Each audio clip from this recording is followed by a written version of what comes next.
So Emily Brewer with us, a Republican House of Delegates member. Boy, Emily, so much going on here in such a short period of time. I don't know how we're going to keep up with all this stuff, but let's get to Confederate monuments. Lawmakers, your buddies, Northam now they are urging local authority over Confederate monuments. They want to take down now the monument on the Capitol of Robert Byrd. They want to take down Lee in the square. Northam called the Lee statues offensive. What the hell is going on here? You know, ironically, he didn't find it offensive when he was in the state senate, did he? I don't recall a bill. So, everybody's picking an issue that they feel like to be, the most egregious. Everyone's looking for the most egregious thing this time. You can't rewrite history, period. Mm-hmm. I think I saw Wendell Walker, who just got elected this past fall, put it in a bill to take down the Harry Byrd statue. So I wonder what they'll say about that. Well, I mean, Harry Byrd and the Byrd family, the Byrd machine, they're icons in Virginia. Obviously, everybody knows where Byrd stood on segregation, on school busing, on civil rights, all that stuff. But now it's like all of a sudden Northam wants to take the statue down. But you're right. I mean, he was a state senator. He was I never heard a peep out of him. He never was offended by it, right? He walked by it, 150 times? Mm-hmm. And now all of a sudden he's offended by it. I mean, I find the man to be, the duplicitous nature of him. I said it earlier. I find it to be revolting.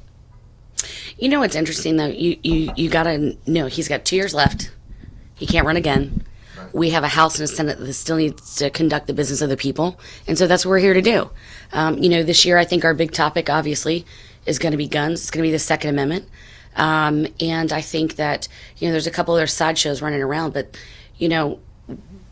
there's some people are going to have to take a hard stand this year. And, that's a hill he wants to die on. That's fine. I'm sure there's a couple other people that want to do that. But, we need to do a couple things. We need to make sure that we're making Virginia a great place to live, work, and play, and to raise a family. And, at the end of the day, I got to be honest with you, is that some of these sideshow antics, people care about how they're going to raise their family, keeping their taxes low, how they're going to get to and from work every day, basic everyday issues. And if you look at about nearly the 2,000 some bills that are filed, there's a lot of sideshow antics going on this year. The governor yesterday outlining, I guess he said, 8 measures for gun control. And these include, this was the governor, he said he wants 8 proposals that he's backing on gun control, ban on assault weapons, that means no AR-15, any semi-automatic rifle or pistol gone, anything with a magazine of over 10 rounds gone. He also other restrictions on background checks, red flag laws. He's got 8 of them in total. What do you make of that? Here's the deal. In Virginia, we have a long history of generations of families coming here, and so you have to take very seriously the way people feel at a deeper level. We're not California. We're the birthplace of America. We're Virginia. We have people that truly remember generations of their family coming from overseas, overthrowing a tyrannical government, right? And so they feel very, very strongly about the Second Amendment. And people shouldn't underestimate the lobby day on the 20th. We will see tens of thousands of people on this Capitol because it means so much to them, to their families, to be able to protect them. And, I think we're looking at this all the wrong way.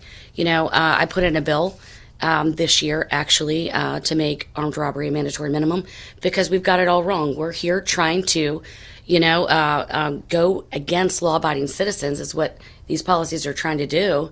And, what we're not addressing is, what about the criminals? Well, what about the criminals? Well, if you've looked at any of the policies that are probably coming out this year, you'd be shocked. But, that's why I think that we've got to invest in mental health. I think that's important. But I think that we have to hold people accountable when they commit crimes with guns. That's why I filed HB 936, which is a mandatory minimum for armed robbery. I mean, here's the thing, John. Every single day we go back and forth. So the Democrats are focusing on law-abiding gun owners and trying to take their guns, and you're focusing on getting mandatory minimums for criminals that commit a robbery with guns, armed robbery. It's a novel concept, You right? want them to put that. So you're focused on getting the criminals off the street. They're focused on making average people with guns criminals. Now, how the hell does that make any sense? You know what? It doesn't, John. And here's the thing: is that we have law-abiding citizens in Virginia. By and large, Virginia has one of the lowest crime rates in the nation. Lowest crime rate in the nation. Think about that. And you know what? There is a reason. Is because Virginia traditionally has been tough on criminals, and we stand by law-abiding citizens. The governor, I'm sure you recall, he did his sweeping rights restoration a couple years ago, and I think there's a place and a time to address things like that. But it's interesting. A bill just went in a couple of days ago that said, with the exception of your Second Amendment rights. Got to do another process for that. So I guess restoration only counts when it's certain issues, right? Right. So only to get people to vote for Democrats, but not to give them an opportunity to get their Second Amendment rights back. I mean, either they're restorated or not, right? Right. But you want them to vote, but they can't have a gun. But just right? kidding, no guns. But I mean, the hypocrisy. It's a lot of these Democrats are my friends, but I got to tell you, the and even privately, they admit it to me. I mean, they admitted that everything they do is hypocrisy, and it's about power, and it has nothing to do with any consistent thought. That's why I really find Governor Northam now, I can't wait till he's out of there. I find him to be a repulsive figure, because his whole life now is that he's going to prove that he's not a racist because he had a Ku Klux Klan hood on. And so the guy is completely delicious, and I just can't deal with him. And I have no problem with my Democratic friends who actually believe in the things they believe in. He doesn't believe in anything. He believes in himself. Well, you got to think about this. Is that he went through some tough times last year. I mean, this Capitol, you were here, you're broadcasting from here. And I don't know if you painted the picture for your listeners, but last year was an absolute mob outside. All the days we were here was absolute mob. These people were calling for his resignation. They were shocked and appalled. But now we have a Democratic majority, and he's the second coming. Well, because he's going to sign all their stuff, right? I mean, it's not like McAuliffe, where McAuliffe had his own views and he would sign what he wanted and would veto what he didn't want. But he would weigh in on the legislation ahead of time. I mean, that was the whole thing. He would weigh in, and if there was things he wasn't going to back, he would stop it. But we're not getting that here. So look, we're going to get, and basically your colleague Mark Levine, left wing whack job, Northern Virginia, he's got these gun proposals. Basically, they're going to limit magazines to a 10-round magazine is it. No semi-automatic pistols, no semi-automatic rifles, no AR-15. And if you have one, what they're going to do is make you get a special permit, and then you have to get permission to use it in certain circumstances. So if you have, they're not going to take it, but you just can't go out and hunt with it. You have to go through a permit process and then a usury process. You're going to have to apply to say, I'm going to take it hunting in Southwest Virginia on Tuesday. You have to get approval for that. Only between noon and 2 o'clock. Yeah, no, exactly. I kid. But some of these bills are truly designed to prevent law-abiding citizens to be almost fearful of owning a gun because they're not sure what law they might be violating next, right? They're trying to do a patchwork of different things. There's another bill, locality-based bill, to allow localities the option to decide whether they're going to have gun bans or not. We see how that's working in Chicago, not so great. But just think about this. Just imagine you, John, you're driving down a road in Chesapeake. You're on a back road. You don't realize you've crossed into Pungo. But say Virginia Beach just did a gun ban. You get pulled over, boom. John's a felon. Yeah. How absurd is that? It's absurd. But that's where we're headed. And I just, they don't care. I mean, they don't care that there's going to be 100,000 people here. They don't care. The VCDL has weighed in on this, and their position. Their members are not happy. There was an article in The Guardian saying that the article says Virginia Democrats won an election. Gun owners are talking resistance. So, define what resistance means. It's not good. Well, I think what we've got to really truly ask, and probably what the Democratic caucus has got to ask themselves, did they win because they spent $68 million, or did they win on gun control? And I would venture to say that a $68 million spend is not a drop in the bucket. What about the Democrats now moving towards a ban on guns in the state capitol? Well, I understand that Rules is going to meet this afternoon, and that committee is stacked. I believe it's stacked about 3/4 Democrats, and so I think that was obviously intentional. We're a House of 100, and I feel like things like that very serious things should be brought and discussed before the House. But you know what? These are the halls of the people. And not committees. Yes, these are the halls of the people. And I firmly believe that someone should be able to, exercise their Second Amendment right, including myself. And so, I think it would be a mistake to ban guns on Capitol Square. So the way it is now, and we're with House of Delegates member Republican Emily Brewer. By the way, congratulations, Emily, for being appointed to the Appropriations Committee. Thank you very much, John. That's very impressive for a second-term legislator like yourself to be on appropriations, which is the key committee that everybody wants to be on. So congratulations for that. Thank you. Earned. I think one of the things we're really going to have to look at this year on all committees from the House and Senate, the voters need to look at this. They need to see what type of representation every corner of the Commonwealth has on key committees and different decision-making areas, because I think that matters. It seems to be a little bit lopsided in the Senate. It seems to be a lot better in the House to a degree.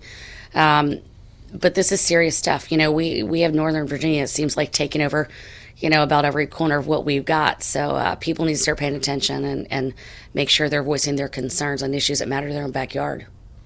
So the way the Democrats have set this up now is that they're giving the individual committees decision-making power, so they can pass things that wouldn't have to go to the whole House. Like, for instance, the ban on firearms in the Capitol. So if everybody knows the best example, Amanda Chase brings her guns into her office. They're on her belt, concealed carry. So what the Democrats have done in the House is they're going to pass rules out of their committee not voted on by the full members, by the full 100 members, even though it would pass anyway. That's why I don't know why they're doing this, because it would pass anyway, because they have the votes. You know what? Have you thought about maybe they may not have a couple members that want to take that vote? I mean that would be my first concern is it's going to rules, because they have members that may not be supportive of that, but we'll never know that, right? Because the whole House won't get the opportunity to vote. So your contention is the reason Filler Corn and Caucus of the Corn did this is so that certain members wouldn't have to go on the record. We'll never know. We'll never know. So they stack the committees with people that have no opposition in Northern Virginia. They get 92% of the vote, and they can make the decisions because they'll never get voted out. And so people in more vulnerable districts that are more swing districts or that could get redistricted, they want to protect them. Here's the thing. There's 100 of us in the House, and every last one of our constituents visits us here in this Capitol. All 100 of us should have a say on what, policies we set forth in Capitol Square, I think. So let's get to a couple other issues. We're with Emily Brewer, House of Delegates member, Republican, Suffolk, Isle of Wight, District 64, the only millennial House member of 100, I think, right? Oh, we got a couple more on my side, actually, yeah. Oh, we do? Yep. I believe Will Wampler from Southwest. Okay. Yep, is a millennial. And so, we just got to grow those numbers, right? Well, so you doubled. You got a 100% increase. You went from one to two. So you got two millennials. Okay, let's get to redistricting reform. Very close to my heart. You passed it in the House last time, 86-13. It's got to get out of elections privilege as in elections. Joe Lindsay is the chairman. He voted against it last time. Not only did he vote against it, he blasted it 3 ways to Wednesday. He hates the bill. So I'll give it to this for Joe. I mean, he can vote against it again, and because he's been consistent. That's all I ask for. Be consistent. Don't be duplicitous and a hypocrite. I looked at the make of the committee. There's enough votes on the committee to get it out. 9 Republicans are going to vote for it. There's at least 3 Democrats who have already come out for it, which is Shelley Simons beat David Yancey in Newport News. We're going to get this straight. Skylar Van Valkenburg's carrying it, so he's going to vote for it. And Sam Rasool, always the man of transparency and reasons, my buddy. He talked to him last night. He's voting for it. Sam's a good guy. He's a great guy. So that gets it out of committee. And I think if it gets out of committee, gets on the floor, they're going to get 65 votes. So how do they stop it? How do the Democrats stop it so they can have total control? The only place they can stop it is in the subcommittee. They can bottle it up in the subcommittee. They can stack the subcommittee. See, this is, you got to take two steps ahead of them. They bottle it up in the subcommittee, and then it never gets up. And then even if the bill comes from the Senate, which is going to pass, they can bottle it up in the subcommittee again. My question is, can you force it out of the subcommittee? I think we have to look at a couple things here, John. There's a lot of people that went on the record to support independent redistricting. I voted for it last year. I was proud to vote for it. Our voters should be able to pick us, not the other way around, period, in a discussion. The question is going to be is, are people on the other side of the aisle going to have the intestinal fortitude to ask that, just to go straight to the full committee and let people go on the record and vote for it so it can get to the floor? I think that people are supportive of the redistricting commission. Need to reach out to their delegate and their senator and let them know where they stand, because this is going to affect Virginia for the next decade, if not longer. So my question is, if they stack the subcommittee, because what they don't want this to come to the floor and then vote against it. They'll have days of bad press. But if they bottle it up in subcommittee, they can just say, hey, we couldn't, we don't like it. We want to make amendments. And of course, if you make an amendment, it's over because it's got to pass 2 times. But if there's enough votes in the whole committee, but the subcommittee doesn't recommend it, can they force it out of a committee? That's my question. Well, it's going to be really interesting because we're going to have to read through the new rules. There are procedures where it can be revived in the full committee. They set the Democrats set all the rules. So they will have the opportunity, if they'd like to bring it before the full committee. There are procedures to be able to do that. But, I think that the right thing to do, there are many bills that actually don't go to subcommittees. They go straight into full committee. And I think on this specific instance, there's too many people watching for it not to go to the full committee. It's going to be interesting to see what Eileen Filler-Corn does with this, because I'm very suspect here, and that's why I'm covering it, because I think this is critical to get this passed. And I'm not really sure that if they didn't pass it, that the mainstream fake news lying media wouldn't have their back and cover it for a day and go on to something else. But they run the risk, if they do defeat it, of if the fake news media actually takes this seriously, they can get days and days of blowback over this. Well, hey, even the Post came out in support of it and said it's time. So, the train's already out of the station. Yeah. So, all right. So we feel good about that. John Fredericks Radio Network Live at Emily Brewer's office. House of Delegates member Emily Brewer, District 64, Suffolk, Isle of Wight, Republican.